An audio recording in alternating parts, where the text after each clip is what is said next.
ఎంత పనాయరా ఉన్నోళ్ళు సప్పుడుగా అంటుండక ఒగల భాగవతం ఒగలు బజాట్లేస్తే ఇప్పుడు కడమోళ్ళగిన ఆపతి రావట్టే. అరే ఇంకేం లేనట్టు ఆమెను ఎవరిగిది మాట్లాడమన్నారు, ఆయన ఎందుకు అంత ఆత్రపడే, జర్రంతన ఓపిక లేకుంటే ఎట్లా అని గులాబీ లీడర్లంతా గుట్కీలు మింగుతుర్రట. ఎందుకు అంటారా, సిటీలా పేద కబ్జాల కథ బయట పడబోతుంది. మరి ఐడిపిఎల్ భూముల మీద ఎంక్వైరీకి ఆర్డర్ వేసింది గవర్నమెంట్.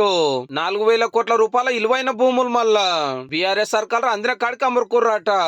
అల్లీలు ఎప్పుడు కాదుల్లో అటు ఎమ్మెల్సీ కవితక్క, ఇటు కారుగుర్తి ఎమ్మెల్యే మాధవరం కృష్ణారావు సారే కబ్జాల భాగవతాలు బయట పెట్టిరు. మొన్న నోటి మాట కాకుండా కాగితాలు పట్టుకొచ్చి మరీ చూపించిండ్రు. రాయే 18 ఎకరాలు నీ మొగోడు ఫోటో సదా ఉంది. ఎక్కడ తిరిగి ఐడిపిఎల్ ల్యాండ్ నేను కలెక్టర్ కంప్లైంట్ ఇస్తే అప్పుడు మీ అయ్యని అడ్డం పెట్టుకొని సంపాదించావు. అంటే మీ అయ్యా జాగిరా చెరువు లోపలేసుకొని చుట్టూ కాంపౌండ్ వాళ్ళు పట్టుకుంటే అందులో 4 ఎకరాలు మింగి ఆ 4 ఎకరాలలో 8 విల్లాలు కట్టి ఇక్కడికక్కడ కేజీఎఫ్ సామ్రాజ్యాలు గదన్నట్టు మీరు కొట్టేసిండ్రంటే మీరు కొట్టేసిండ్రని పాత గవర్నమెంట్ లో ఎవరింత కబ్జా పెట్టింది వీళ్ళే బాజాప్తా బయటేసిండ్రు. కాబట్టి ఇక సర్కార్ వాళ్ళు విచారణ చేపిస్తున్నట్టు విజిలెన్స్ ఆఫీసర్ల తోటి. కుకట్పల్లి సర్వే నెంబర్ 376లో ఎంత భూమి ఉండాలి, ఎంత ఉంది, కడమది ఎటుపోయింది, మొత్తం బయటికి తీసే కార్యం అన్నట్టు.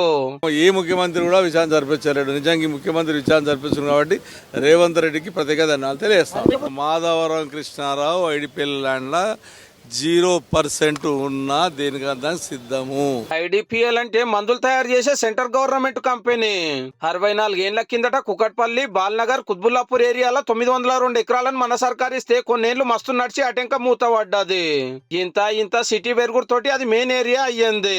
ఇక ఏమున్నది, మూతవల కన్ను పడ్డది. కబ్జాలు చాలా 150 ఎకరాలు మింగేసిరట. కొందరు ఐడిపిఎల్ ఆఫీసర్లు చేతులు కలుపుడుతోటి పని అల్కగా అయ్యింది. లోకలోళ్ళు ఎన్నో మాటల కంప్లైంట్లు చేసినా ఎవరు పట్టించుకోలే, వెనకాల పెద్ద పెద్దోళ్ళు ఉన్నారని. ఇక ఇప్పుడు వీళ్ళే చెప్పే వరకు ఈ గవర్నమెంట్ ఎంక్వైరీ చేపిస్తుంది అన్నట్టు.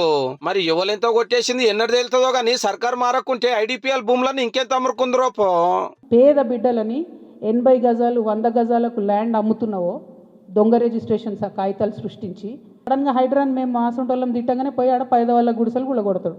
మీకేం నష్టమవుతుంది? ఆ పేదవాళ్ళ మీద కూడా మీరు ఏరుకుంటున్నారు పైసలు. ఐడిపిఎల్ గుడిసెల్లో ఉన్నటువంటి నిరుపేద బిడ్డలు, ఇంద్రనగర్ ఉన్న బిడ్డలు 1600 గుడిసెలు ఉన్నాయి. వాళ్ళ తెలుగు రావద్దని చెప్తున్నా. ఇప్పుడు ఎప్పుడు వచ్చినా ఊగునే ప్రసక్తి లేదు.